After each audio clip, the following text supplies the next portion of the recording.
Well, welcome everybody. We'll go ahead and get started. I'm Thomas Kidd. I teach in the History Department, and I'm also a Senior Fellow with the Institute for Studies of Religion, which is sponsoring this symposium on the Civil War and religion today. So thank you all for coming out, and just so we don't forget, there's also a keynote address this afternoon at 3:30. By George Rabel, so if you have an opportunity, you'll want to attend that as well. I'm going to say a little bit more about the Institute this afternoon, but the Institute sponsors events like this that are of major interest on religion and various academic topics, not just history, of course. But it's not hard to understand why the Civil War is of great public interest, and especially this year because it's the 150th anniversary of the beginning of the Civil War this year, and so we decided to host this symposium on the role of faith in the American Civil War.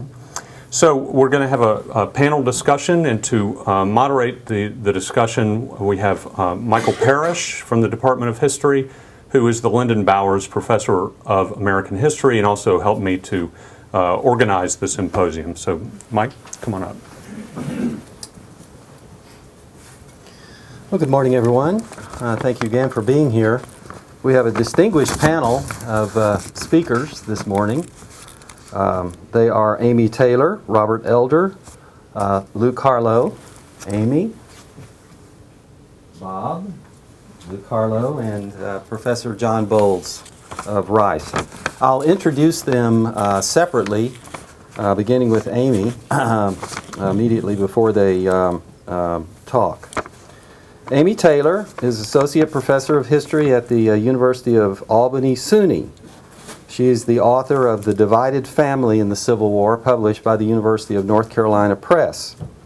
And she is writing a book on runaway slaves and Union refugee or contraband camps during the Civil War. Her paper today is titled A Wilderness of Suffering, Religion and Emancipation in the Civil War's Contraband Camps. Please welcome Amy Taylor.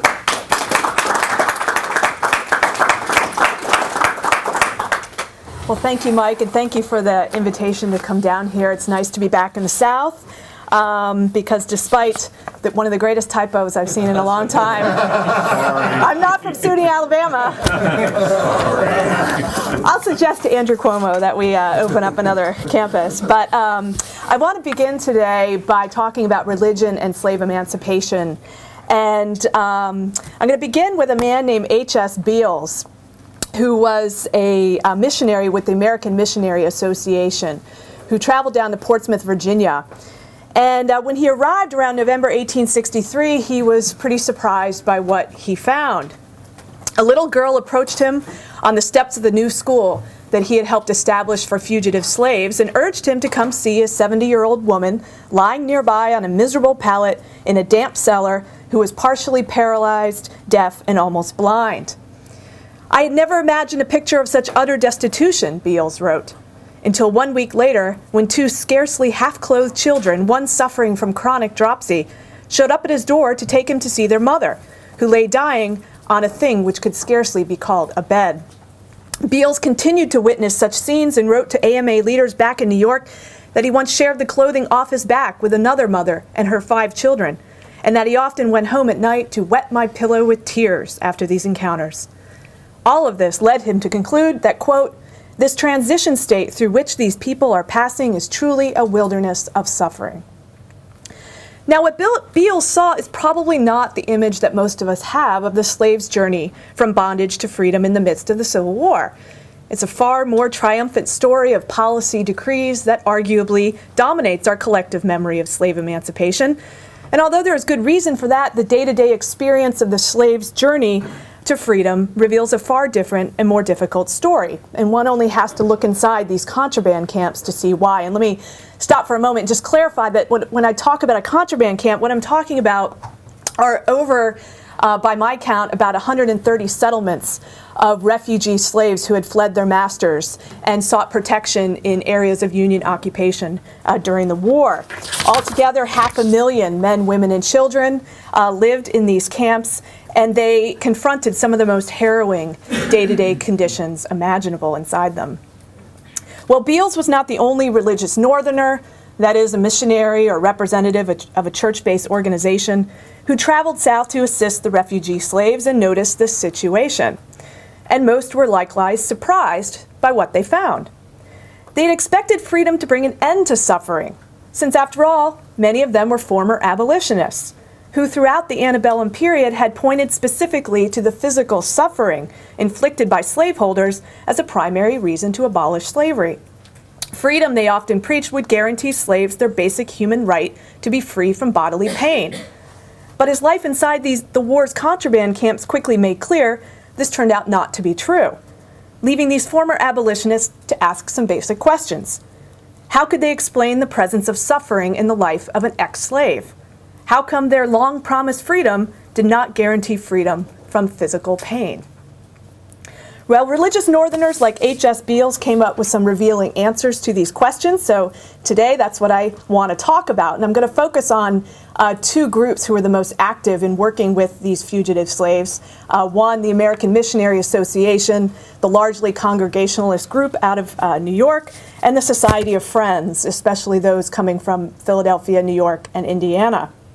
And from them, I think we can learn a lot about the way Americans, and especially Northerners, came to understand what was to them a previously unfamiliar process of ending slavery. They came to see it as something with a logic of its own beyond the stipulations of policy, as something directed by a higher power than Congress or the president.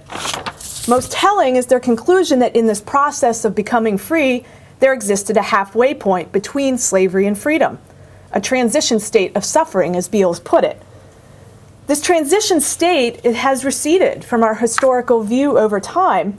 Few people know about what went on inside these contraband camps, but it's one that I'd argue I think demands full attention to really understand how slavery collapsed.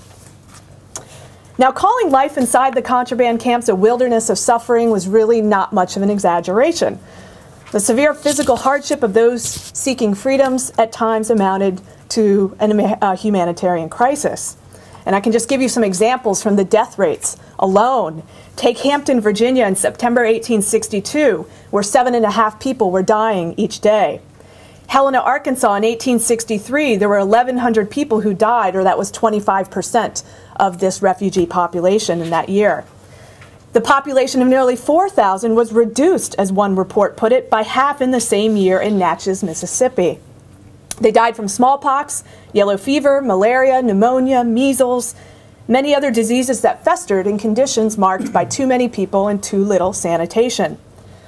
Those who managed to survive did so while crammed into tents, in log cabins without floors or proper ventilation, in barracks, which in Craney Island, Virginia, were built to house 100 people in a single room, or in Camp Barker in Washington, D.C., in structures that were 10 by 12 feet in dimension with as many as 26 people inside. And this was all after the refugees arrived at these camps with little more than clothing on their backs. The suffering among them no pen will be able to describe, wrote an AMA member in Virginia in September 1862, and yet the missionaries still tried.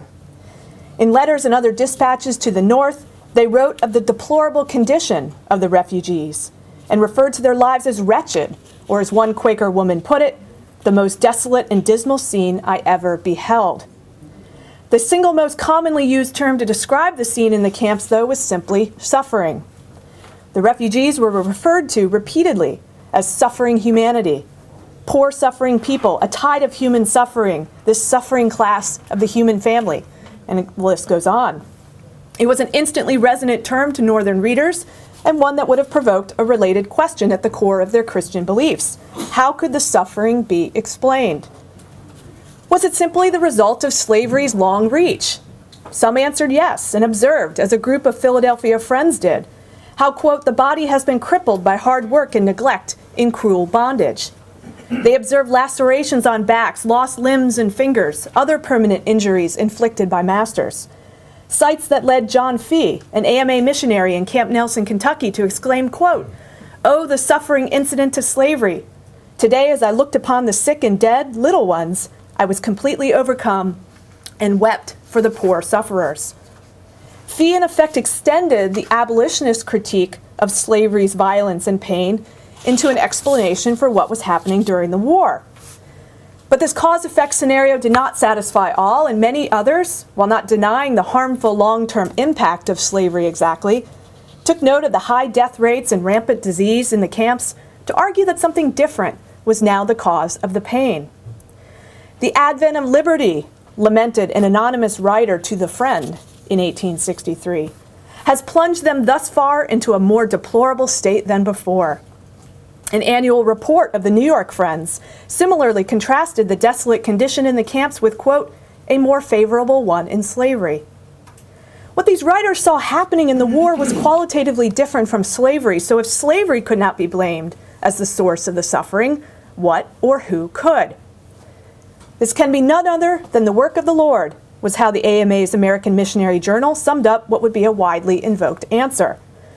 It was suffering not necessarily inflicted by the sinful, the slaveholder, but suffering that this time around was directed and overseen by God. Here the missionaries joined many other Civil War Americans in invoking divine providence to explain much of the war's suffering, the soldiers' deaths, the rampant disease, the destitution of families left behind.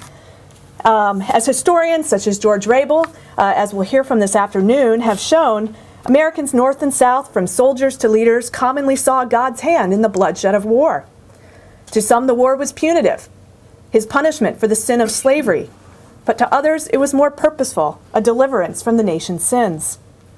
Missionaries likewise viewed the suffering of ex-slaves and contraband camps within this providential framework, but they also turned to a more specific resource to guide them: the book of Exodus and its story of the Israelite journey out of slavery and into the Promised Land. This Old Testament story was a long invoked one by generations of the enslaved. It offered hope that one day their freedom would come. And during the war, comparisons of President Lincoln to Moses were beginning to become widespread. But there was another part of this story that to some missionaries had special significance for the people living in contraband camps. The children of Israel, AMA missionary Charles Wilder pointed out, quote, "We're 40 years at school in the wilderness before they were put upon the work of self-support." Similarly, the American missionary quoted a black minister in Hampton, Virginia, who took this one step further. "It is said that God had set 200 years as the extent of the bondage of my people. We may even be obliged to pass 40 years more in a halfway wilderness state."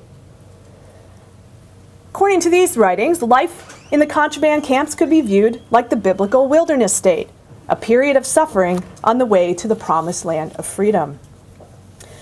The Exodus story enabled missionaries to rationalize the suffering in contraband camps not only as new and different, but as a divinely ordained, distinct period between slavery and true freedom. The story helped explain the widespread suffering as something endemic to the emancipation process. It was to be expected. Or as H.S. Beals himself wrote, "There is and must be so much suffering in this transition state." But perhaps more significantly, the analogy to the biblical wilderness also emphasized the temporary nature of the suffering. It would come to an end, and with faith, the ex-slaves would be delivered to the promised land of freedom. Their suffering was purposeful. But the idea that the contraband camps were like such a wilderness state surely would have cut against the hopes of some of these former abolitionists who had long believed that freedom should come immediately rather than gradually. And that may explain why one hears them searching for reassuring signals from the ex-slaves themselves. "I have never before known such exemplification of contentment," wrote W.S. Bell, an AMA missionary in Virginia. In Bell's view, this had to be the legacy of slavery, since, quote, "they suffered all their lives and have not yet become fully conscious that existence and suffering are not identical." Most others, though, while expressing similar awe at such contentment, or what another called unconquerable fortitude, attributed it to a higher cause. "It does seem a pity that they should have to live in such a miserable style when they were anticipating so much," wrote two Quaker women. Still they bear all, and many of them evince perfect trust in God. Likewise, Anne Schofield, who was working for the Friends in Yorktown, Virginia, wrote home about a man named Baylor Pollard, who was a 60-year-old refugee who fled his plantation, contracted an illness that lasted 3 months while he was working for the Union Army, and all the while he was living apart from his family until he made a pretty difficult but successful trip to rescue them. This first year of his freedom was one of great distress, Schofield concluded. But through it all, he said he put his trust in the Lord and looked to him for help. And this was an oft-repeated scenario in their writings, leading one AMA missionary to conclude that, quote, they have strong faith in the Lord and are very patient in their sufferings. Such statements exuded a kind of awe at ex-slave fortitude that reminds one of similar sentiments once expressed by their masters. Where slaves were once content with slavery, as masters had long contended, they were now content with wartime suffering. Where once slaves were loyal to slaveholders, again in the master's telling, they were now loyal to God. Either way, there was a passive obedience in the depiction of the former slaves that, as a closer glance inside the camps reveals, stretches the imagination a bit. There's plenty of evidence of refugees becoming disillusioned and leaving these places. They went to other camps, trying a new place. They went to the north. In very rare cases, some went back to slavery. They were not always patient with the rampant disease and destitution around them. Yet the missionaries' depiction, however true, at least served the purpose of telling those back home that their work in the South was not in vain. The refugees were a people at once faithful but not too assertive. They could be led through the wilderness by the missionaries ready to help them. But how could they best be helped? We might be tempted to assume through teaching, religious instruction, and literacy, because it's already well known that the missionaries performed a great deal of important work in that area during the war. Yet this would miss a very different answer that emerged initially, through clothing. The sorely distressed fellow creatures, as an essay in The Friend argued, should be rescued, quote, first from perishing from want of clothing, while another Friend's report explained that, quote, at first our efforts were almost wholly directed to supplying clothing for the destitute. An AMA teacher in North Carolina simply stated that, quote, the first pressing need was for clothes. Clothing consumed so much of the missionaries' initial energy that one AMA member concluded that, quote, the giving out of clothing is the hardest task in our missionary life. This may be somewhat surprising. It's tempted to look at clothing as something that's kind of superficial, inconsequential in the past. But to overlook it in this instance would be to miss what was the acknowledged first and hardest missionary labor in the Civil War's contraband camps. However much the missionaries may have rationalized physical suffering as an act of divine providence, as something the refugees themselves could accept, they still expressed a great deal of revulsion at the ex-slaves' pain and made the task of relieving it their first priority as each camp formed. The physical necessities were to come before the mental ones. The missionaries even surprised themselves with the time they spent on clothing. During the past month, my time and strength have been devoted mainly to clothing the naked, reported Abisha Schofield, an AMA missionary in Kentucky in early 1865. Though it is not quite the labor I came here to do, he acknowledged, the way will thus be prepared for instruction. To Schofield, clothing was not only the most urgent, but so much else depended on it. Well-clothed people made for more attentive students, he suggested, while others claimed that the ex-slaves, quote, must be supplied before they are fit to be employed. Clothing would also prevent exposure, which in turn would control disease and bring about a more orderly environment. As one frustrated missionary put it, quote, how can it be expected I can inculcate order and cleanliness to beings with their feet sticking out of their shoes at all sides and their clothes in rags?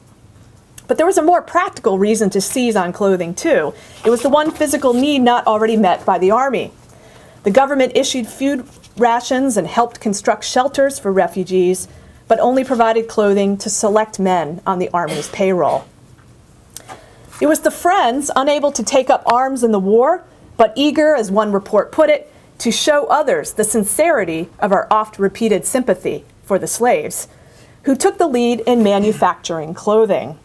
And I won't go into much detail about this here in the interest of time, but workshops started to emerge in the cities where the Friends were, especially beginning in Philadelphia. Workshops where women in particular were sewing these clothes, and their production increased pretty quickly so that they were producing thousands of garments per month. As dresses, pantaloons, stockings, and pants made their way south in boxes and barrels, thanks in part to the Union Army's willingness to transport them at little to no cost, reports brought back glowing assessments of the clothing campaign's impact.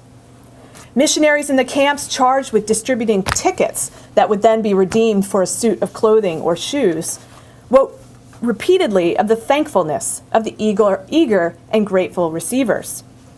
But even more, they stressed the clothing was transformative. Men, women, and children who had initially arrived in the camps naked, half-naked, unclothed, wretchedly clad, and there are many other terms that were used, they were now covered amply. There is a decidedly improved look already in the persons of the women and children, summed up an AMA missionary in Virginia. And with that outward transformation came an inward one too, a boost in morale, or in the words of one letter from Tennessee, the encouragement given them, quote, by distributing clothing among them. Altogether, according to a report from Craney Island, Virginia, the clothing, quote, has saved the people upon the island an immense amount of suffering. Any missionary eager to lead the refugees through their transition state of suffering saw progress on the bodies of the newly clothed, and clothing was especially useful in that regard. One can actually see in the replacement of the rags of the slave, as some put it, with sturdy Yankee-made attire, a measurable impact that other types of assistance did not always yield, or at least it wasn't visible. We might question just how transformative clothing really was. Were the fugitives really so naked in the first place? Or was this a useful rhetorical device to appeal to the Christian duty of those back home? And did the clothing really relieve or simply cover up the suffering? Well, such questions don't seem to have troubled the missionaries too much, and instead they embraced the notion that a transformation had indeed taken place. But for the clothing forwarded last year from this city, the Friends Freedmen's Association of Philadelphia concluded in 1864, quote, many human beings would have perished who are now in comfortable circumstances, supporting themselves, and grateful for the help which reached them in their time of need.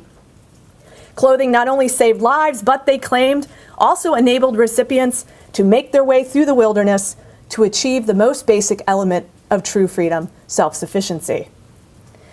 Now, the precise logic of how clothing fostered self-support went unexplained, but the Friends did notably increasingly move clothing manufacturing out of the northern cities and into the camps and began paying refugees to sew garments. They also opened up stores in some places to sell clothing at below market costs rather than give it away. So one way or another, in the wearing, making, or buying of it, clothing, in the view of the missionaries, lifted ex-slaves out of suffering and enabled the coming of freedom. This would have reassured anyone concerned about creating permanent charity, to be sure, but more significantly, it appeared to validate the missionaries' larger understanding of the contraband camps as a transition state. To believe in clothing's transformative power was to believe that an endpoint to the refugees' suffering was in sight, that a way through the wilderness was near, and that the benevolent Christian North had the power to see them through this transitional journey. H.S. Beals, who opened this talk, summed up the missionaries' thinking in one of his more optimistic appeals for clothing in 1863. He said, quote, 1 year more, and we believe the untrammeled slave will go forth a freeman to earn his bread by the sweat of his brow. But now, just now, we ask the alms of 500,000 Christians to sustain their tottering footsteps through the wilderness with Canaan just in view. And perhaps today, if we keep the wilderness in view, the suffering in the Civil War's contraband camps, we'll better see emancipation as it was experienced on a day-to-day basis, as protracted, chaotic, deadly, but ultimately hopeful. Thank you.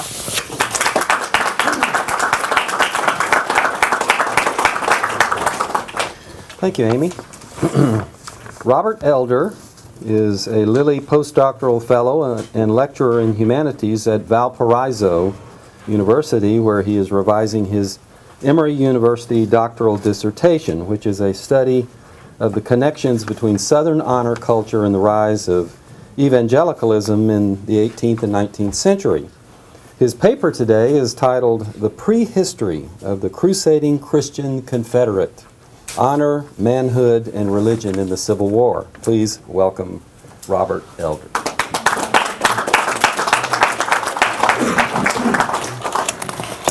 Thank you, Leon. Get that out of the camera's view. Okay. Need a straight shot here.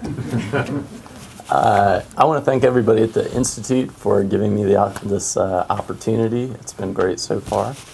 I want to say quickly that I use the term myth throughout this paper to talk about this image of the Christian Confederate that springs up in the Civil War. And I want to make clear that by myth, I don't necessarily mean something that is false. What I really want to say is something that the Southern writer Eudora Welty once said, that myth is something that's twice as true as life. Okay, so that's what I'm talking about. In February of 1864, Confederate Brigadier General Robert F. Hoke's brigade fought their way across Bachelor's Creek near New Bern, North Carolina. Among the prisoners taken that day, Hoke's men found 22 of their own comrades who had deserted and taken up arms for the Union. Before the deserters were hanged in front of the entire brigade, Methodist chaplain John Parrish visited each of them, baptizing 10 of the doomed men. A few days later, Parrish preached a funeral sermon for the dead, quote, that the eyes of the living might be opened to view the horrid and ruinous crime and sin of desertion which had become so prevalent. Obliterating the line between sacred and secular, Parrish compared the deserters to Judas Iscariot and implied that, like that arch-villain of the gospel story, they had betrayed a sacred cause for a few dirty pieces of silver offered to them by Abraham Lincoln. Though the style, tone, and structure of Parrish's sermon derived from his Methodist calling, its moral content was drawn from a different paradigm, the Southern cult of honor. He fit the deserters into a familiar religious pattern of temptation, sin, and punishment. The deserters had seemed to be good men who fought to defend their country, but, warned Parrish, in an evil hour they yielded to mischievous influence and from motives or feelings base and sordid, unmanly and vile, resolved to abandon every principle of patriotism and sacrifice every impulse of honor.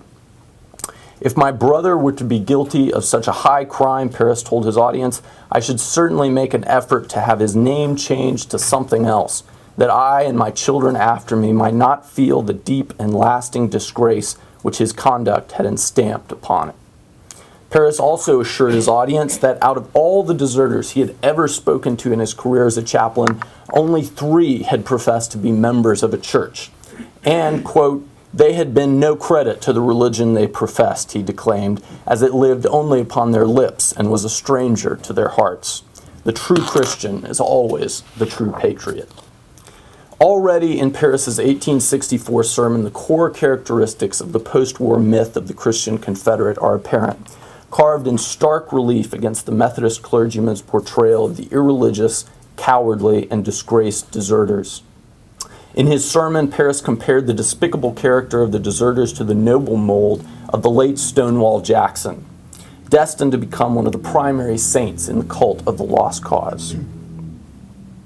Where God had given the revolutionary generation a Washington, preached Parrish, quote, he lent to us a Jackson, that bright and shining light of Christianity. Oh, what a model of a Christian soldier. Whether, quote, at the altars of God, around the campfires, or on the battlefield, Parrish proclaimed, Jackson had been a perfect combination of Christian piety and martial valor. After the war, the Christian Confederate became the central mythology and the civil religion of the South's lost cause, a sacred trust that honored the fallen and forestalled the vision of the future laid out by the editor of the Macon, Georgia Christian Index, who in 1866 warned his readers, quote, the victory over Southern arms is to be followed by a victory over Southern opinions. The mythology of the Christian Confederate was central to the preservation of the racial and political status quo in the South after the war. Any advocate of change had to overcome the nearly insurmountable obstacle presented by the fact that a generation of the South's white manhood had sacrificed their lives for a Southern way of life that could not be abandoned without dishonoring their memory. Along with Jackson and Robert E. Lee, the common Southern soldier was included in the myth through the work of clergymen like John William Jones, a war chaplain whose book Christ in the Camp, published in 1887, documented the widespread revivals that took place in the Army of Northern Virginia during the war. We might ask, what made the myth of the Christian Confederates so powerful? Certainly the loss of life on so great a scale, at least 1 in 5 white Southerners of military age died in the war, went a long way towards enshrining the memory of the Confederate soldier. Yet, as the Reverend John Parrish's sermon to Hoke's Brigade shows, the mythology of the Christian Confederate was both well-defined and in common usage before the South's defeat. To explain the power of this myth in the context of Southern culture, we must look not to the carnage of the war itself, but backwards, into the half-century before the war, to see how such a myth powerfully resolved a long-standing cultural tension between what, by the time of the Civil War, were the region's 2 overarching moral paradigms: evangelical Christianity and honor culture. Contemporary observers frequently noted the religious bent of the Southern mind on the eve of the war.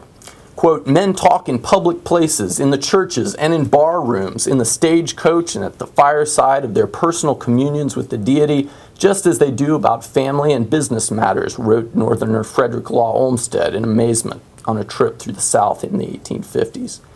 During the first 3 decades of the 19th century, the Baptists, Methodists, and to a lesser degree Presbyterians solidified their hold on the religious affections of both white and black Southerners through a series of episodic revivals that began in Cane Ridge, Kentucky in 1801.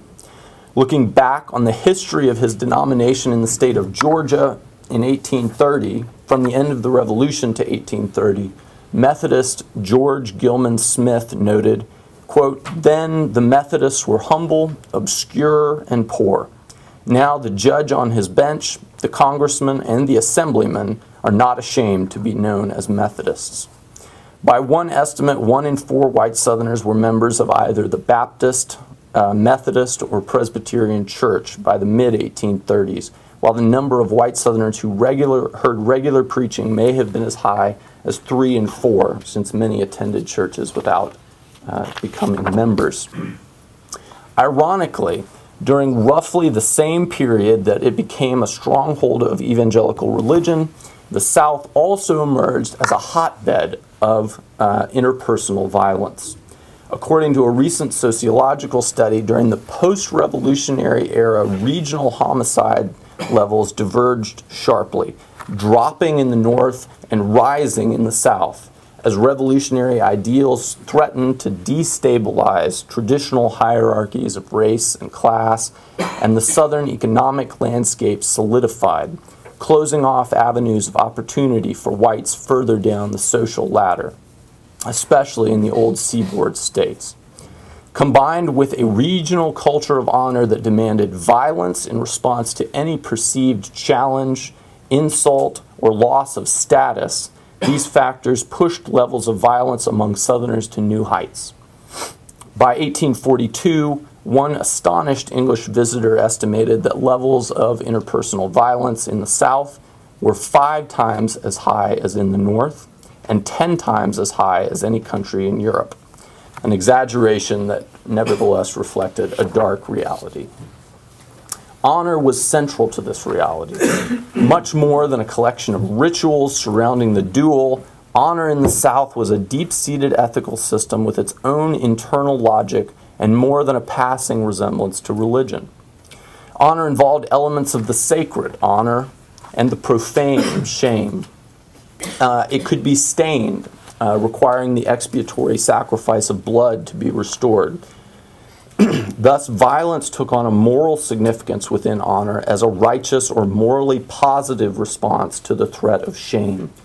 Violence in response to an insult or in defense of one's home or family formed the core ethical demand of what one historian has called primal honor. This particular aspect of honor culture represented a formidable obstacle to the expansion of evangelical religion among Southern men. Where honor demanded violence, the religion of Christ demanded restraint and repentance. For many Southern men, the contradictions between the moral code of honor and the ethics implied by Christ's sacrifice on the cross could be profound, and can be seen clearly in the numerous records kept by evangelical churches throughout this era. Alongside drunkenness, violence was perhaps the most common male offense dealt with by church disciplinary committees. In 1805, for instance, William Hayes freely confessed to the congregation of Mountain Creek Baptist Church in Anderson, South Carolina, that he had sinned and, quote, considered himself faulty for a recent fight in which he had knocked his opponent to the ground for an unspecified offense. But Hayes also expressed his predicament, torn between the demands of two different communities, when he said with a hint of defiance, quote, that he should take care to do so no more, if he could help it. He couldn't help it, by the way. He shows up several times. All across the South, men offered their churches similarly conflicted explanations. Violence was a sin, a contradiction of godly order, but one that could not be avoided without contradicting the countervailing demands of honor. Church disciplinary committees, mostly composed of men, also felt the tension between what honor required and what the church demanded. During the period from the Revolution to the Civil War, Baptist congregations exhibited a notable ambivalence about violence, excluding only 4 in 10 men charged with fighting as compared to 8 in 10 men charged with sexual offenses. Further up the social ladder, from the backcountry Baptist churches where men repented for fighting, biting, and gouging their opponents, the clergy of the South united in fulminating against the duel, honor's central ritual among the South's upper classes. In 1807, following the death of a young Charleston man in a duel, Nathaniel Bowen, an Episcopal minister, decried dueling as, quote, a practice which, transmitted from our fathers, has, to a most lamentable extreme, extended its cruel influence, and even intruded where the mild and peaceful religion of the Savior should have totally excluded it. Though dueling declined in the North following the 1804 death of Alexander Hamilton at the hand of Aaron Burr, the practice retained its vitality in the South on the eve of the Civil War, when clergyman Arthur Wigfall denounced to his congregation the custom of, quote, offering human sacrifice to an imaginary deity, which you clothe in scarlet and call honor. At least one clergyman found himself confronting the imaginary deity directly. At South Carolina College in Columbia in 1856, a riot erupted when a drunken underclassman attempted to assault the town guard, who, in turn, promptly beat him and took him into custody. This happened all the time at colleges.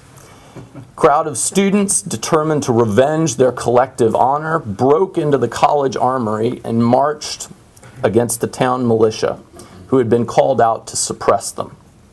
Just as the situation appeared ready to spiral out of control, Presbyterian minister and recent president of the college, James Henley Thornwell, appeared, fresh from his theology lecture at nearby Columbia Seminary. A popular and respected figure at the college, Thornwell pleaded with the students to put down their weapons, telling them, quote, if I find you are in the right, and there be no redress but in fighting, I will lead you myself and die in the midst of you. Thornwell's gamble to avert catastrophe worked, and the students relented, retreating to the college chapel where Thornwell lectured them on their Christian duty to forbear. Though he averted violence in Columbia that day, in the midst of the secession crisis 5 years later, Thornwell would become one of South Carolina's most ardent defenders in her bid to maintain state sovereignty and honor. At first an opponent of secession, Thornwell became increasingly convinced that secession and military action were the inescapable demands of honor on the people of his state and region in the face of imminent Republican depredation. I gave up the Union with great pain, Thornwell wrote to his old mentor, General James Gillespie, in 1861, But I saw no alternative. Black republicanism had rendered it utterly impossible to remain in it with honor. I always thought that war would be the consequence, but preferred war to ignominious submission. Slavery may have been the root economic cause of the war, but it was the law of honor that finally compelled Southerners like Thornwell out of the Union. In the face of Lincoln's call for troops after the Southern attack on Fort Sumter, the long-standing tension between the law of honor and the law of God in Southern society evaporated in the heat of Southern indignation.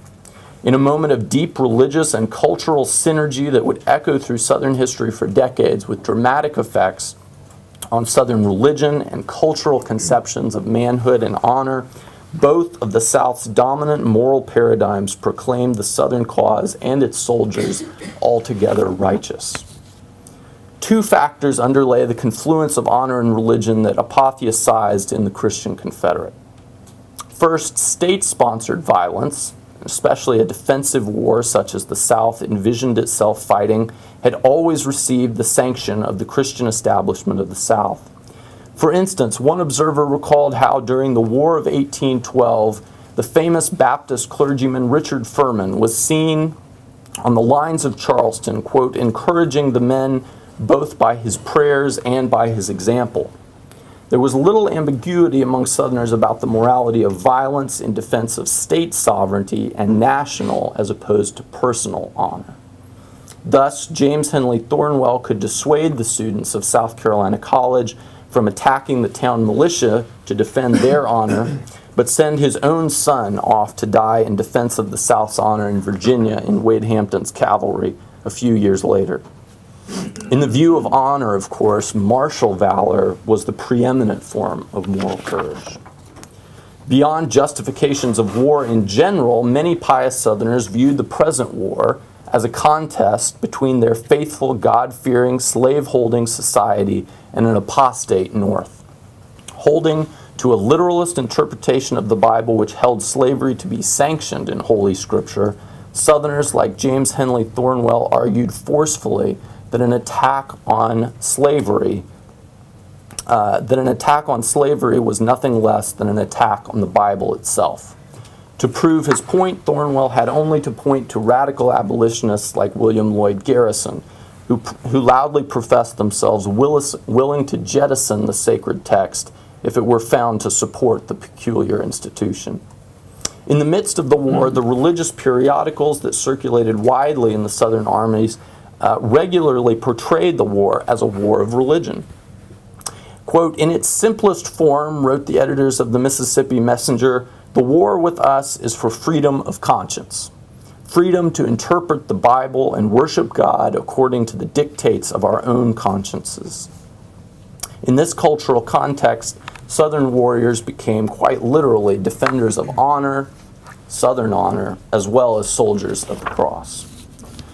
The defeat of the South and the unimaginable scale of death that accompanied it annealed the fragile but powerful connection between religion and honor produced by the war into a distinctive vision of white Southern manhood that had no true antebellum precedent. It also placed the post-war clergy in an unprecedented position to control the terms of debate over honor and increasingly definitions of masculinity. Where before the war the clergy were at pains to prove that Christianity did not sap the moral fiber of manly honor, after the war they only had to point to Stonewall Jackson to prove the undeniable truth that Christianity and honor were not enemies, but two sides of the common coin of Southern manhood. In the decades after the war, the figures of Lee and Jackson would play a part in campaigns against dueling and for prohibition, battles that the religious camp largely won, with combatants brandishing the Confederate heroes to prove that being a Christian made one no less a man. In a composite portrait of the antebellum Southern man at the center, journalist Wilbur J. Cash once noted how, quote, the boast, voiced or not, on the part of every Southerner that he would knock the hell out of whoever dared cross him, existed alongside his preference for, quote, a faith as simple and emotional as himself, a faith to draw men together in hordes, to terrify them with apocalyptic rhetoric, to cast them into the pit, rescue them, and at last bring them shouting into the fold of grace. Perhaps Cash, writing in 1941, could not have realized that these two aspects of the Southern mind had been much more in tension before the war than after, when the mythology of the Christian Confederates served to contain and symbolically to reconcile them. In the decades after Cash wrote, the distinctive mix of masculinity and faith he described continued to resonate in Southern religion, politics, music, and popular culture. It still resounds today in pregame prayer circles in Southern sports stadiums, in country music, and on ubiquitous bumper stickers such as the one that reads, "Real men love Jesus." For white Southerners, the historical roots of this unique link between religious faith and masculinity are sunk deep in the fertile soil of the Christian Confederate's grave. From the Civil War until today, his figure has remained central to conceptions of white Southern masculinity, a North Star by which succeeding generations of Southerners have navigated the complicated relationship between the aggressive and self-exalting demands of honor and the sacrificial and self-denying values of the cross. Thank you.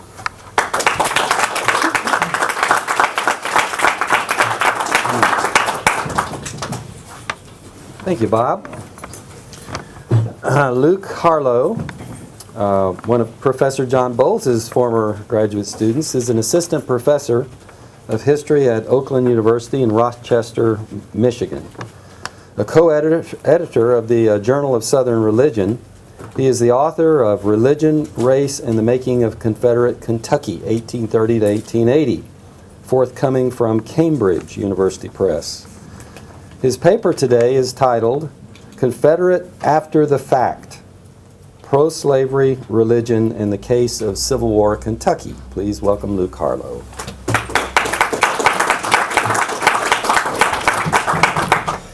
Thank you. It's a pleasure to be here, especially because some of the research that I'll be presenting today was completed in your fabulous holdings in 19th century Baptist newspapers. So it's a great honor to deliver this work here. To be a white Southerner in the middle of the 19th century was to believe that the Christian God ordained slavery. The Confederate States of America, whose Constitution invoked the favor and guidance of Almighty God, it's a quote, represented the political application of that doctrine. The core of Confederate identity was pro-slavery religion, which was also the heart of white Southern identity in the period. But some constituencies came late to this truth. In July 1874, the Central Methodist, the weekly newspaper of the Kentucky Conference of the Methodist Episcopal Church South, published a forceful article on antebellum slavery titled, "Was Our Position on the Slavery Question Scriptural?" The article answered the question it posed forthrightly and in the affirmative.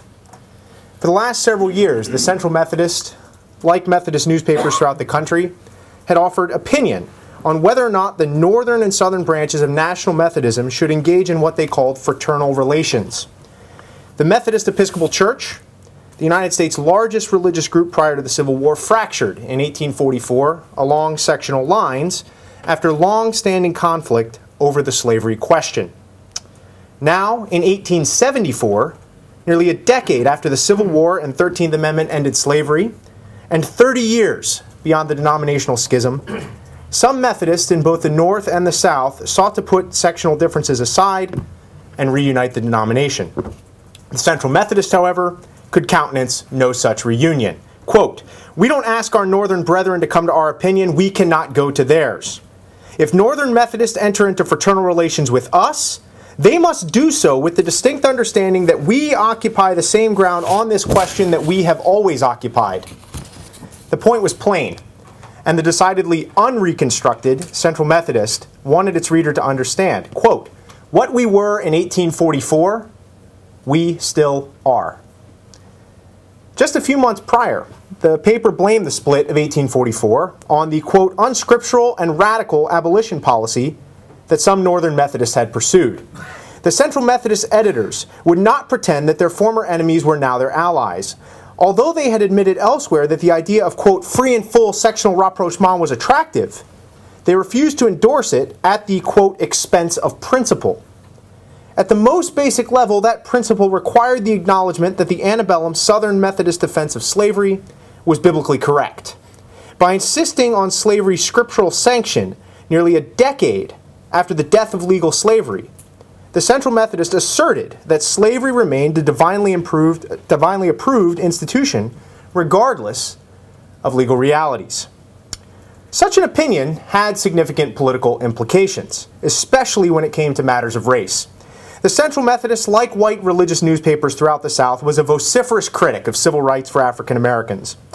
Indeed, in the months leading up to the passage of the Civil Rights Act of 1875, the Central Methodists openly opposed the bill. After reprinting part of a Northern Methodist article that championed the virtues of integrationism for the post-slavery order, the Central Methodist editors asked a question their readers presumably already knew the answer to. Quote, "The two ends of the Northern Church are the social equality of the races and an organic union with our church. How do you like the program?" For Kentucky's white Methodists, the implication was explicit. Their true religion was one to be practiced without Northern white or African American influence or interference. The case of the state's white Methodists illuminates a larger trend that occurred among evangelical whites in Kentucky in the 10 years following emancipation. In Reconstruction-era Kentucky, as elsewhere in the South, white evangelicals represented a preponderant political majority. In the case of Kentucky, more than 70% of the white population and nearly 60% of the state's total population. And religious whites comprised a driving force in the state's post-war embrace of Confederate identity. Although Kentucky remained with the Union during the Civil War, it is nevertheless a historical truism that Kentucky became Confederate after the fact. Religion was a critical part of this process because whatever the war might have decided, the war did not change white Southerners' minds that God had ordained slavery. The Reconstruction-era case of white Kentucky demonstrates the strength and vitality of pro-slavery religion, particularly the longevity of its anti-abolitionist and white supremacist animus. The fact that these developments occurred in Kentucky, as much as they did in more deeply Southern states like Mississippi or South Carolina, highlights pro-slavery religion's purchase on the white mind of the post-war South. Kentucky's future course, however, was anything but certain on the eve of the Civil War. As a middle ground state, slaveholding state on the borderlands between slave and free soil, throughout the antebellum era, the state fostered a vocal evangelical minority anti-slavery movement, which culminated with a failed attempt in 1849 to enter an emancipationist clause into the state's constitution. White Kentucky's late antebellum opponents of slavery, however, were predominantly gradual emancipationists who favored black removal through West African colonization schemes and who forthrightly invoked the language of white supremacy. For most white evangelicals in Kentucky, arguments against slavery were not arguments against white supremacy. Moreover, white religious Kentuckians, like white evangelicals more broadly in the South, long rejected abolitionism for committing what they saw as a twofold form of heresy. The first was theological. Abolitionists contravened 19th century standards of American evangelical orthodoxy. The second was racist. By demanding an immediate end to slavery, abolitionists threatened the secure social fabric of America, which required the dominance of a pure race class of white elite leadership. Thus, when slavery was legally abolished, Kentucky's pre-war anti-slavery conservatives changed to make common cause with those who exhibited a more stridently pro-slavery approach before the war. In other words, when slavery disappeared, so too did the middle ground. The result was a racist unity legitimated by postbellum clergy and laity who rejected civil rights for African Americans, embraced the Confederate memory of the Civil War, paved the way for the emergence of a dominant white democratic political bloc in the state. Kentucky thus found itself in lockstep with the rest of the white Christian South, institutionally securing solidarities of region and race. Much of the debate between Southern and Northern believers in the Reconstruction era centered on the differences, or for some, the potential for unity, between the various sectional branches of various Protestant denominations. The terms of that debate were construed to increase friction and division between the South and North because, as one historian has put it, each side insisted that their interpretation of the Civil War, and by extension slavery, was correct. This was precisely the case made in 1867 in the Christian Observer, a Southern Methodist newspaper published in Catlettsburg, Kentucky, located at the confluence of the Ohio and Big Sandy rivers, the dividing line between Kentucky and West Virginia. The paper condemned the idea of Methodist reunion because the Northern Church required, as they saw it, two extra-biblical standards of intersectional denominational fellowship. Quote, loyalty to the general government and opposition to slavery. But bridging Methodism's sectional breach, the paper contended, would only happen when, quote, we are willing to adopt their political creed and receive the mark of the beast. The Northern Church, in the words of these Kentucky Methodists, had made an illicit deal with the devil for their church's soul. It was a deal the white South wanted no part of. Kentucky's white Methodists, in attacking the North's purportedly politicized religion, claimed their own contention actually had little to do with the slavery question itself. It is difficult to imagine, however, the course of the postbellum debate without reference to slavery. Indeed, it was the legacy of the slavery debates that gave rise to similar intersectional rancor in the bluegrass states' other denominations. In January 1866, Louisville's Free Christian Commonwealth, Presbyterian newspaper, published an exceedingly favorable report on an 1865 declaration by the Southern Presbyterian Church on the Civil War and slavery. The document so succinctly summarized the white Christian South's view of the stakes of the old religion and slavery dispute for the post-slavery order that it merits lengthy quotation. Quote, while the existence of slavery may in its civil respects be regarded as a settled question, an issue now gone, the lawfulness of the relation as a question of social morality and of scriptural truth has lost nothing of its importance. When we solemnly declare to you, brethren, that the abolition dogma, which asserts the inherent sinfulness of this relation, is unscriptural and fanatical, that it is condemned not only by the word of God, but by the voice of the church in all ages, that it is one of the most pernicious heresies of modern times, that its countenance by any church is a just cause of separation from it, we have surely said enough to warn you away from this insidious error, as from a fatal shore. Such arguments resonated quite broadly in Kentucky. Just after Confederate surrender in the summer of 1865, Kentucky Baptists, members of the Southern Baptist Convention, established in 1845 on a pro-slavery platform, found themselves embroiled in a controversy that would highlight their growing distance from Northern believers. In May 1865, the Northern American Baptist Home Mission Society met in St. Louis, Missouri.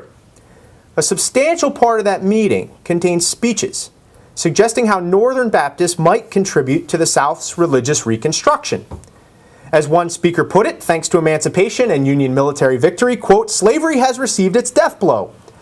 Now Northern Baptists found themselves faced with the task of providing, quote, missionary care for freed people. And as slave soil, the mandate clearly applied to Kentucky. D.W. Phillips, a New Englander who had been working as a Baptist missionary in East Tennessee, expressed his hope that the Home Mission Society would be able to gain local support, specifically in the case of Kentucky, draw its missionaries from within the state. Of course, Phillips admitted, such local collaborators would have to prove their mettle as, quote, suitable men. For Phillips, that term meant Baptists of, quote, unquestionable loyalty to the government of the United States, men who approve of the policy of the government on slavery. Northern Baptists would not ally themselves with, quote, pro-slavery ministers of any kind, nor with those whose hearts throb for 4 sad years in favor of the rebellion of the South. To be sure, Phillips acknowledged his fear that such candidates would be hard to find in the Commonwealth, but he believed, quote, many loyal preachers existed in Kentucky. In point of fact, Phillips' suspicion that most white Kentucky Baptists would treat Northern overtures confrontationally proved exceedingly perceptive. Bluegrass Baptists were predictably appalled, and the state's flagship Baptist newspaper, the Western Recorder, printed a reactionary riposte from Henry McDonald, a renowned minister from Madison County, Kentucky. In his response to the meeting of the American Baptist Home Mission Society, the Kentuckians spared no polemical verbiage. MacDonald had, quote, "watched the churches of the North with continual sorrow in my heart at the abundant evidence of the terrible apostasy from the truth as it is in Jesus Christ. Long before the Civil War, Northern, quote, altars of the faith had been polluted by blasphemous debaucheries. Now in the war's immediate aftermath, Northern churches had devolved further. The only real concern for Yankee believers was, quote, Negro suffrage, Negro bravery, Negro superiority." As MacDonald saw it, Northern Christians could make no claim to the title because rather than a pure faith, quote, "they have determined to know nothing among the people but the Negro and him crucified." Kentuckians wanted no part of such a program. In a sentence, MacDonald summarized the opinion of his state's fellow white believers. Quote, "Kentucky Baptists have their own plans and can do their own work." Kentucky Presbyterians likewise fought tooth and nail for many years over who would control their denomination's religious future in the state. As with Baptist, 1865 proved particularly fractious. Every year since the start of the war, the Northern Presbyterian Church, USA's General Assembly, that is its national overarching body, in which at this time nearly all bluegrass Presbyterians claimed membership. Over the course of the war, it had made nationalist pro-union statements that border state Presbyterians found increasingly disconcerting. In 1865, however, the Assembly went too far for border state taste. Meeting less than a month after Confederate surrender in May 1865, the General Assembly passed two major resolutions on the nation and slavery. Noting that there were some ministers who had sided with the Presbyterian Church in the Confederate States of America during the war who might seek to reapply for ordination in the Northern Presbyterian Church, the General Assembly required two tests. First, ministers who had, quote, "in any way, directly or indirectly, been involved in aiding or countenancing the rebellion and the war were required to confess and forsake that action as sin." Second, ministers had to disavow the idea that, quote, "the system of Negro slavery in the South is a divine institution and that it is the peculiar mission of the Southern Church to conserve it." Any Southern minister who refused to repent of these errors would not be allowed to preach in the Presbyterian Church, USA. Those proclamations, while couched in the language of sectional reconciliation, only served to intensify the schism between Northern and Southern Presbyterians. Southerners perceived these proclamations not as an olive branch of Christian goodwill, but instead as a Yankee rod of chastisement designed to humiliate a conquered enemy. For adherents in Kentucky, moreover, the actions of the 1865 General Assembly proved the beginning of the end of their fellowship with the Northern branch of the denomination. While many religious Kentuckians had not ever willingly taken arms against the United States, the idea that slavery was an inherently sinful institution proved too difficult to accept. Moreover, since the Emancipation Proclamation did not apply to Kentucky, and the 13th Amendment at this time, the middle of 1865, was not yet law, slavery remained legal in Kentucky. To Kentuckians, the General Assembly was speaking to political affairs it had no business addressing. In response, Kentucky's Southern sympathizing Presbyterian press marshaled much of the vitriol at its disposal. A late April 1865 article in the Free Christian Commonwealth reviewed the course of Northern commingling of religion and politics in the Civil War. Relying on tropes well familiar to white evangelicals in the South, the essay argued, quote, "anti-slavery fanaticism is malignant and ferocious. Abolitionists had forced the Civil War because they, quote, denounced the federal Constitution as a covenant with hell and an agreement with death, because it recognized and protected slave property.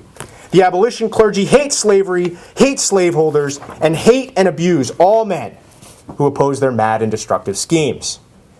With the war coming to an end, abolitionists now engage in a, quote, new Negrophile crusade to make an inferior race predominant over a superior one, or to give African American citizenship rights and the vote.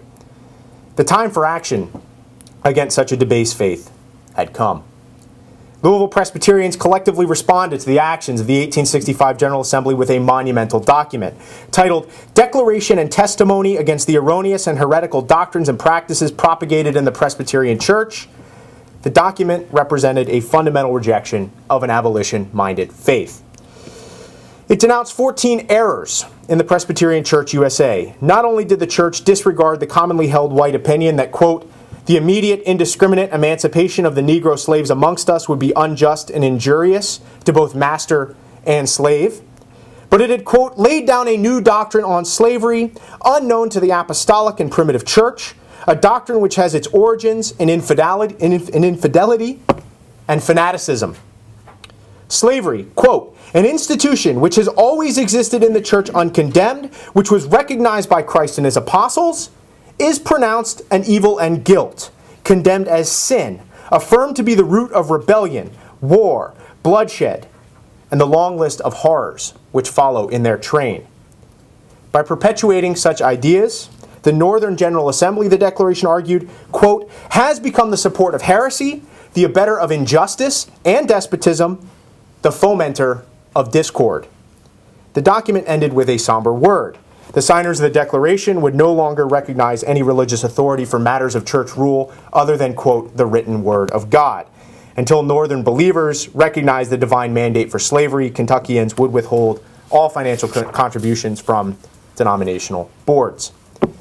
And they kept their word. By the end of 1868, after much ecclesiastical wrangling, the vast majority of Kentucky Presbyterians had either withdrawn or been forced out of the Northern denomination. And in 1869, Kentucky Presbyterians voted overwhelmingly to join the Southern Presbyterian Church, a denomination founded in 1861 as the Presbyterian Church in the Confederate States of America, which affirmed the divine sanction for American slavery. In the years to come, such opinions would closely align with those held by white religious conservatives further south. Evangelical in tone, stridently anti-Northern in geographical outlook, constructed for whites only. This brand of Christianity made for a potent ideological amalgam that fueled a long-lasting white Southern racist hegemony. That whites in Kentucky came to a broad religious agreement with such a pro-Confederate religious stance is ironic, given the state's maintenance of Union allegiance during the Civil War. But it is not surprising. During the Reconstruction era, white Kentuckians drew on long-standing theological arguments against abolitionism and in defense of slavery that they themselves had held for decades. As historian Drew Faust has cogently explained, quote, the most fundamental source of legitimation for the Confederacy was Christianity. White Kentuckians did not fight for the Confederacy in large number, but in the Reconstruction era they came to know this truth nonetheless. For Kentucky, pro-slavery religion proved a critical ideological building block in the making of the Commonwealth's post-war Confederate identity. Thank you.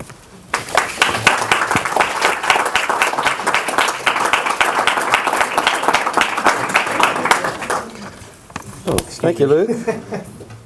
Commenting on the papers today is John Boles, the William P. Hobby Professor of History at Rice University.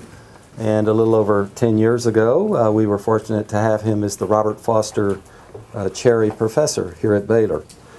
He is a mentor to legions of graduate students and a preeminent scholar of the American South and its religious history. He is most recently the author of Seeing Jefferson Anew, In His Time and Ours. Throughout his 30 years at Rice University, Professor Boles has served as the editor of the Journal of Southern History. Please welcome John Boles.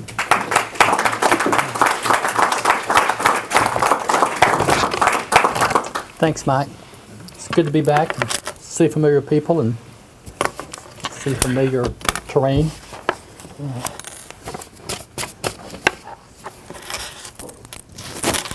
I realize, it's getting toward noon, so I'm aware of that. So I'm not in my normal 55-minute mode here. And I also want to congratulate the three paper givers for staying within their time limits. I mean, you may not know how rare that is, but it's really nice. And it's hard to do, and I can tell by people reading. And they didn't do it by trick. Sometimes people have a paper that's 11 pages long, which is the right reading length, but 25 pages of notes. So they've gotten 2/3 of the paper sort of hidden, but these were just right. Well, the three fine papers we have just heard clearly and definitively make the point that without close consideration of religion, we cannot understand the main currents of the American historical experience. Certainly that was manifestly true for the 18th and 19th centuries, if less so for today. Humans do not act just for economic reasons. They are not simply cold, rational actors. They do not just follow the impulses of their emotions or the commands of a leader. Surely these factors must be taken into account, but even more so should the larger systems of meaning within which persons seek understanding of their human situation and ultimate purpose for their lives. And this was especially true for a population that was largely literate and heavily influenced by more than a millennium of Christian teaching. By every measure, 19th century Americans, white and black, though here we're mostly talking about whites, accepted a basic worldview shaped by Christian concepts. And in the U.S. South, the predominant Christianity was one of the evangelical variety, heavily weighted toward the preachings of Baptist, Methodist, Presbyterian, and Episcopalian ministers, especially the first two. In an age without mass media and the distractions of high-profile sports, religious sermons and services, debates, newspapers, and religious tracts played a cultural role hardly imaginable today. As a result, most persons were far more religiously literate than are Americans today, far more familiar with the tropes and characters of the Bible, and quick to turn to religion to make sense out of both everyday life and the largest issues of the day. For most mainstream citizens, a variety of interlocked theological ideas, expressed non-technically as an almost folk religion, provided the system of meaning out of which they interpreted their lives and in terms of which they responded to the various demands, large and small, placed on them. If we are to understand why the people acted as they did, felt as they did, rationalized and justified their behavior as they did, we must take seriously their religious worldview. Religion was not just window dressing or a veneer used to cover baser motives, although for some people it could be, but rather an indispensable part of the internal gyroscope that guided people through life.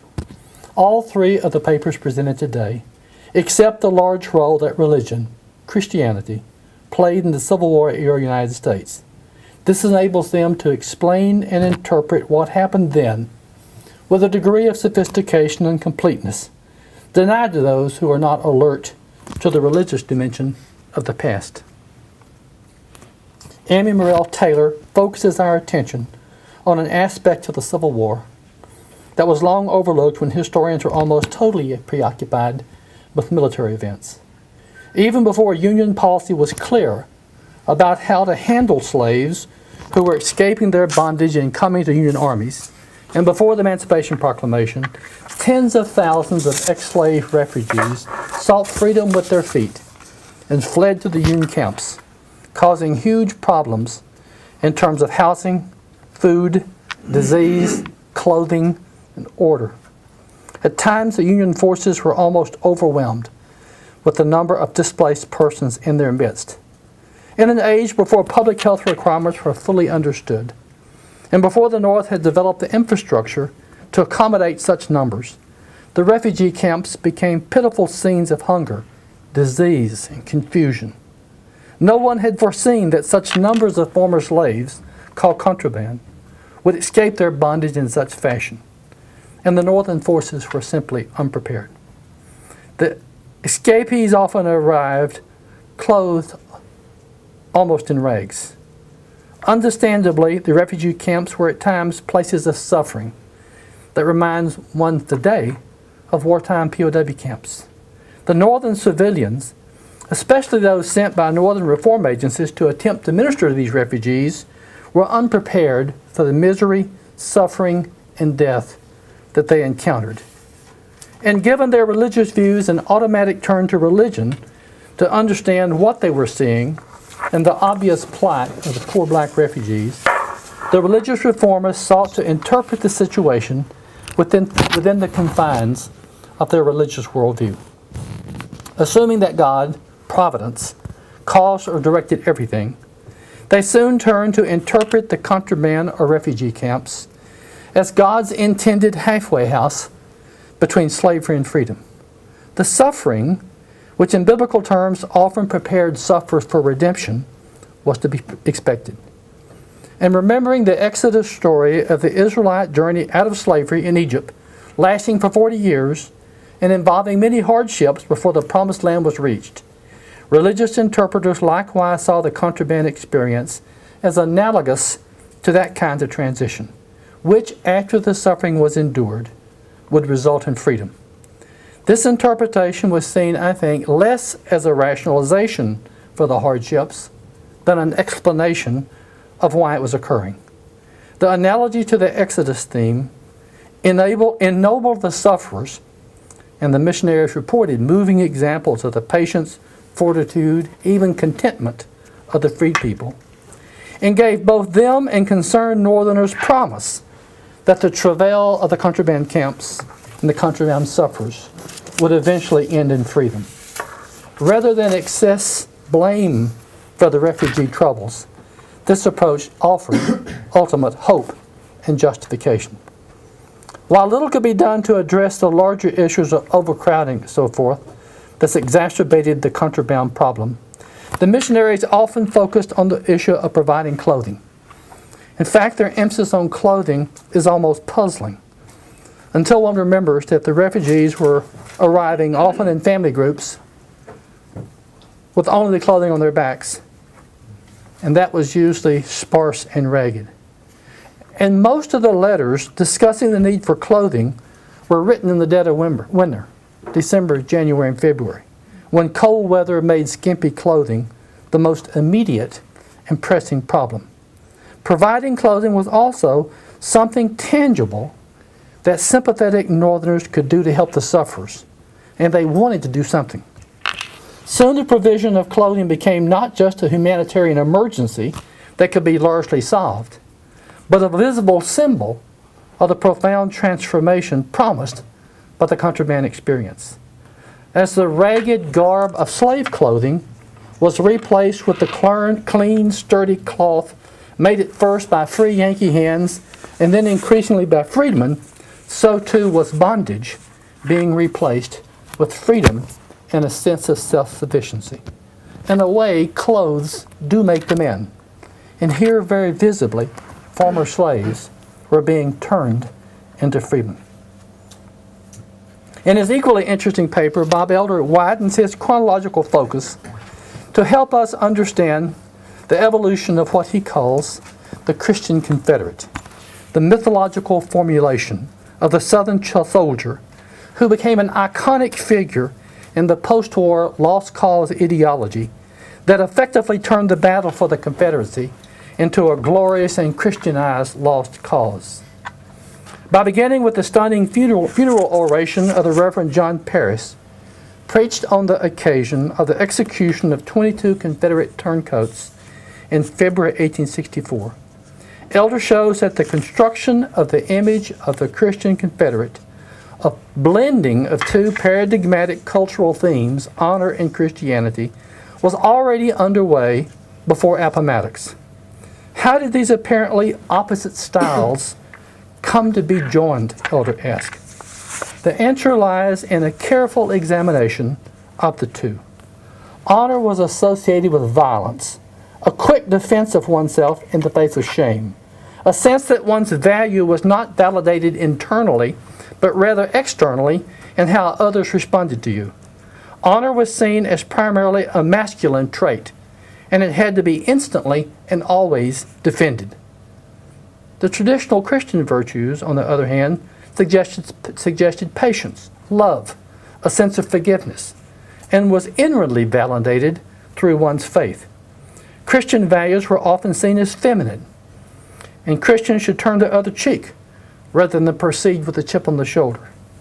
Throughout the antebellum era, the cult of honor and the profession of Christianity were were usually understood to be in tension.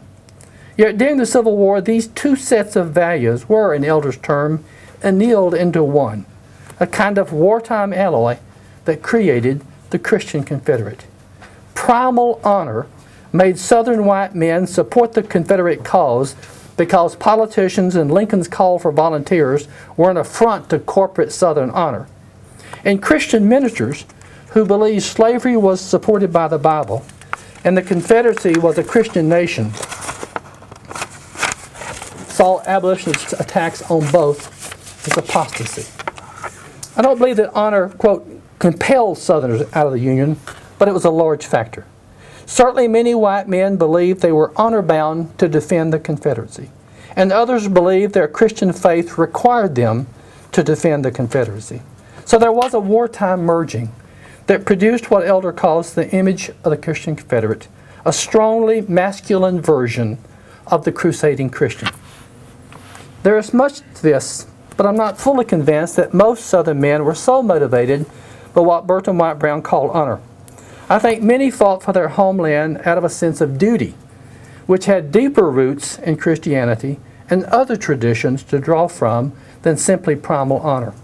At times I fear Professor White Brown has defined honor so universally that it can be used to explain everything and anything and nothing. And that said, I do believe Elder is onto something very important when he delineates the evolution of this wartime holy warrior.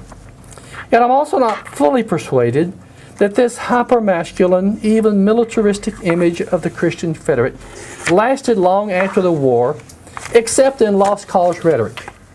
Like most of the wartime changes that Emory Thomas pointed to decades ago in his provocative little book, The Confederacy as a Revolutionary Experience, the image of the masculine Christian faded. Approximately 2/3 of church membership in the post-Civil War South was women. I think the tension that historian Ted Ormsby found between masculine aggressiveness and home-centered evangelicalism in the half-century after the Civil War suggests that the militant male Christian was a short-lived phenomenon. And perhaps the rise more recently of bumper stickers like "Real Men Love Jesus" and the Promise Keepers movement are reactions to the dominance of the softer, more feminine, pacifist, loving characteristics of Christianity, even in the South. Like Bob Elder, Luke Harlow employs a wide chronological lens as he examines religion in Civil War era Kentucky. And like Elder, he assumes, quote, that the core of Confederate identity was pro-slavery religion. And while Harlow goes back to the antebellum period to trace out Kentucky's complicated history with regard to slavery, most of his emphasis is on the post-war era, because it is then that, famously, Kentucky became Confederate. Central to this post-war conversion was the continued hold of pro-slavery religion on the mind of white Kentuckians. Before the Civil War, Kentucky was riven into three factions: a northern-oriented Unionist faction that was essentially abolitionist, a middle ground of moderate emancipationists who were cautiously anti-slavery, but starkly racist nevertheless, and hence not radical abolitionists, and a conservative group of pro-slavery advocates. At the secession crisis, the middle group of emancipationists did not advocate leaving the Union, even though they were strongly racist and anti-black. After the war, with slavery gone, there was no need for a middle ground, and the formerly emancipationist evangelicals, their white supremacist views intact, merged with the former secessionists. The new majority of white evangelicals after the war was pro-slavery in the abstract and strongly supportive of Southern white racism. They still believed that the Bible supported slavery, that it was, as Harlow says, a divinely approved institution regardless of legal realities, and that Northerners were politically anti-Southern and theologically heretical. In other words, they believed the Confederate form of government had been correct in its explicit support of slavery and mention of God in its Constitution. In short, Kentucky became culturally and politically Confederate after the Civil War, with all the vicious racism that implied.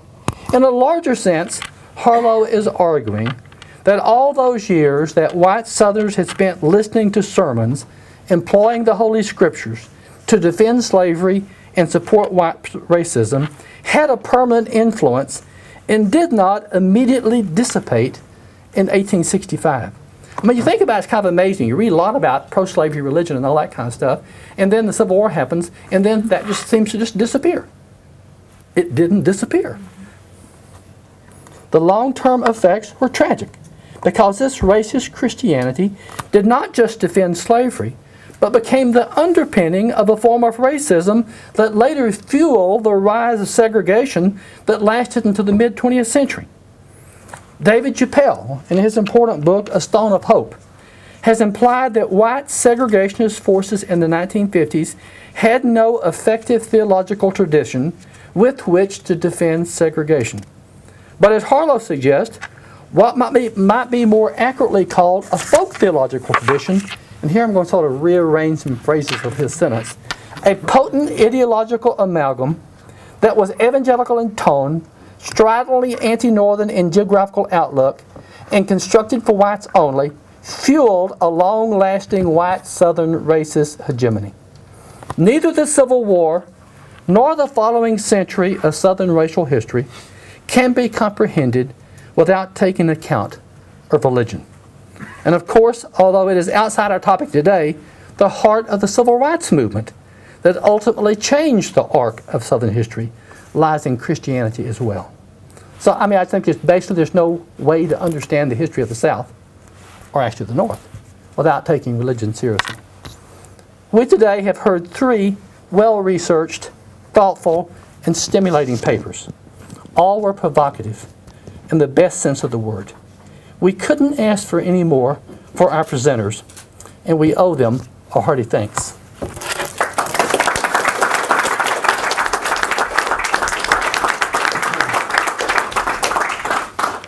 I think we have a few minutes for questions from the audience. If anyone would like to ask a specific question of any of our presenters, yes. Clayton Jewett from Baylor. Let me have a couple of questions for you. First of all, I thought you did a really good job of emphasizing that clothing's transformative power was the view of the missionaries. But my question is, did the freedmen see it that way? Did they accept the clothing graciously or out of fear? Especially considering that many of the slaves, except for the household slaves, are used to growing up without clothes, despite what the law might have said. And the clothes they did have were Osnaburg cotton, which is that's fine. So my question is, did they really accept the clothing graciously or out of fear? And did the efforts of the missionaries actually change the worldview of the freedmen as it pertains to race relations? Okay. So a few questions in there. Yeah, but it all comes down to where's the perspective of the freedmen in my paper, which was not there, deliberately, and not to dodge, but this is a work in progress, and that's one angle of it where I'm not entirely confident yet to be able to draw some big conclusions, partly because it stems from kind of the classic problem of really trying to get at their voices of what's happening in the camps. But I am, and it's there. Not only in some first-hand accounts, which come from usually their interactions with the military, but which talk about some of this that's going on, but also it's from just using the missionaries' writings to try to figure out what the freedmen were thinking and saying. And I'm having some, I'm struggling with this a bit. In my paper, I present these observations of the freedmen being very grateful, as you point out, and also being very patient in their sufferings and content. And I'm a little skeptical of that, but at the same time, maybe there's something to it. I mean, this is over and over again in the missionaries' writings. So I'm trying to figure out how to use the missionaries' writings to get at them. But they do accept the clothing, to get to the shorter question. How exactly, I can't really say, but I wouldn't be surprised if they were grateful to some degree. I mean, and as Professor Boles pointed out, there is a seasonal element to this. It does really pick up in the winter months. And I'm trying to look at right now also about migrations. When, do they pick up in the winter months as well? Do they coincide?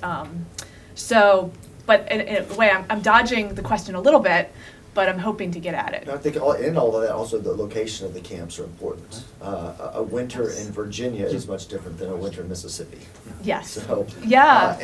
Well, and also not just for weather reasons. One thing I'm looking at is just generally environmental factors. I mean, some of them are stuck in an island in the Mississippi River, you know, which is very different from being up in Northern Virginia. Right. So it does affect their physical experience. Thank you. All right, any other questions? I'd like to add, though, that there's a lot of evidence that slaves were very aware of the symbolic value of slavery, of clothing, and that they did not wear just the kind of cheap clothing that was handed to them, but they wore the hand-me-downs and worn-out clothes given to them by their masters. And they took apart those clothes and sort of accessorized themselves, sort of individualizing themselves. And there's a lot of evidence of how slaves saw that how they dressed made statements about their individuality, even how they cut their hair and so forth. So it seems to me to make a lot of sense that they would see, in some sense, shifting from the kind of worn-out clothing of slavery to the better clothing of freedom is, in some subtle sense, making the move to a different kind of life. I would agree with you on the larger plantations and more established plantations in the east. But as we move west, we see that conditions are a lot harsher for slave owners themselves and for the slaves. I would probably tend to disagree. Just a suggestion, if you widen the focus a little bit, internationally, in exactly these years, there is much more of a sense of a need for a larger and more intense intervention in the aftermath of war, and a more organized intervention. And the two most famous examples, of course, are the Crimean War in the 1850s, and the sense that, you know, individual charity won't work. But the other great one is it's 1859. You have this great battle of Solferino, and people look at the horror following the battlefield, and that's what leads directly to the foundation of the Red Cross, and the idea of getting food, clothing, and all these things to the victims of war and their families. Is something which is emerging in exactly these years. So it's not just an American thing at this time. Just an observation. Yeah, no, thank you. Yes. Just for the panel, you can comment. Do you think Abraham Lincoln, if he would have survived the assassination, would have been able to stop the religious part of what y'all been talking about in the South? Would he have been able to control that and maybe shape where we would have to gone through 100 years more of basically another war? He's asking you. Oh, the old what if question. Anybody can jump on that. I've already answered you guys. Yeah. I mean, I think essentially what you're talking about is if he had lived and enacted the kind of Reconstruction that perhaps he might have instituted, would this or not. I just tend to think, this is purely me, and I'm going right off the deep end here. I tend to think that the cultural forces that we're talking about here were set in motion, they had roots, as I was talking about, far back before the war, and many of them were kind of solidified coming out, you know, into the Reconstruction era. So I would tend to, I would say that it would be very difficult for top-down political policies to have a real impact on that. That said, I'm sure it might have. I would say forcefully no, actually. I think just as Bob just said, I mean, these political decisions are in some sense, they change, you know, they change the contours, but I don't, when we're talking about commitments to these kinds of cultural institutions, cultural values, these are deeply ingrained, deeply held beliefs. And so while there may have been some kind of change over time, the sort of attenuating of values may have taken a different way, the values, I think, remain. I agree. I mean, Lincoln obviously couldn't have caused all the difference, but it would have been significantly better if Lincoln had been president, because we went from a president who I think was amazingly articulate and could speak from a biblical cadence and could speak to these kind of religious values. We went from him to one of the worst possible presidents. And I think that it's hard to underestimate the power of articulate moral leadership at the top. So I think that Lincoln would have been able to address these issues in a way maybe no other American president ever could have. But even so, as I think these values were so deeply entrenched and been listened to for so many years, he couldn't have made all the difference in the world. But I think it could possibly have made some difference.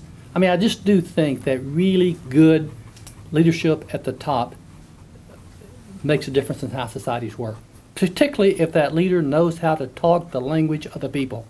And I think Lincoln knew that kind of religious talk.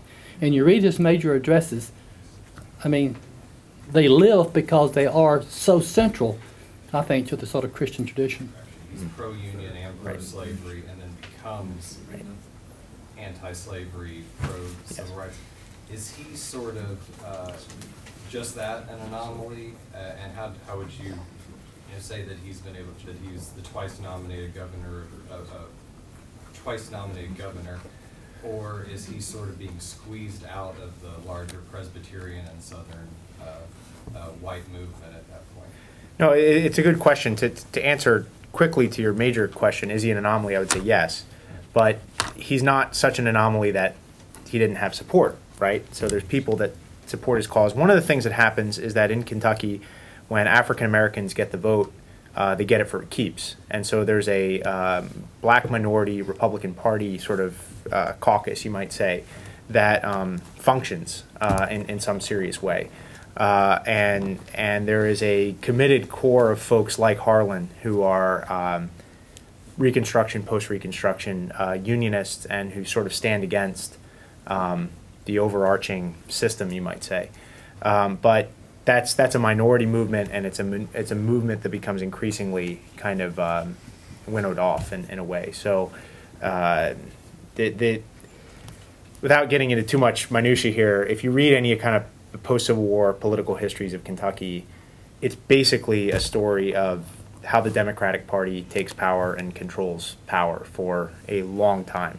And there are some anomalies with Kentucky in the 20th century in voting patterns, and things like when Al Smith runs for the presidency, they diverge because he's a Catholic.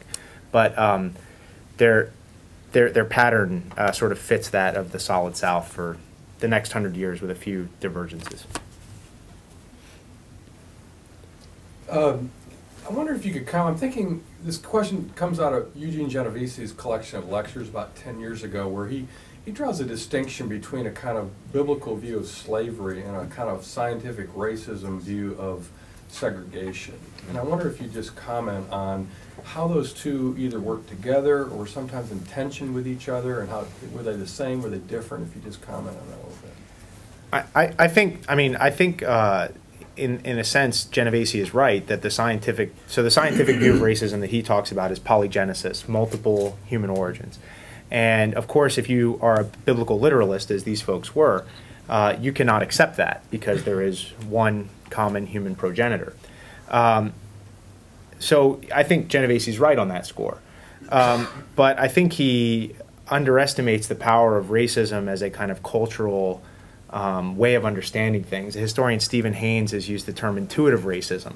And he's talked about, the ways in which, Mark Knoll has talked about the ways in which people read racism into text in spite of themselves. And so the irony is in rejecting a kind of scientific racism, it actually strengthens the biblical pro-slavery argument, which depends upon a kind of white supremacist understanding of things. And so there's a kind of tension that's in play there that is in Genovese's case maybe a bit overstated. Any other questions? Yes. A question for Dr. Taylor, please. I wonder if there may be another model for the phenomenon you described as seeing the transition state between previous life and a glorious future in accounts of deathbeds in evangelical literature, which were very common and very full. A very large proportion of obituaries usually consisted of deathbed scenes where there was a great deal of attribution of the role of what was going on to Providence, and very often comment on the contentment of the subjects. I wonder if that may be a partial model. Oh, that's interesting. Yeah, I'll have to look into that. Thank you very much. Sorry, I have another question. One more. Bob, and you might have said this, I missed it, but in talking about the the rise of violence, the threat of honor, did you find a class component in the violence? In other words, maybe I missed it, but right. exactly who is the violence being directed to? I don't think, what the book I'm citing is called American Homicide by Randy Roth. I think it came out last year, and he just studied, I mean, it's this massive sociological study. He doesn't separate it out by class that I remember. So, but he says there's this definite measurable regional phenomenon going on after the revolution. And he's just studying homicide, convictions, charges, those sorts of things. Most of the contemporary commentators emphasize how absolutely cross-class yeah, it is. Yeah, and this is the next thing I would say, that I would say the violence that you're dealing with is,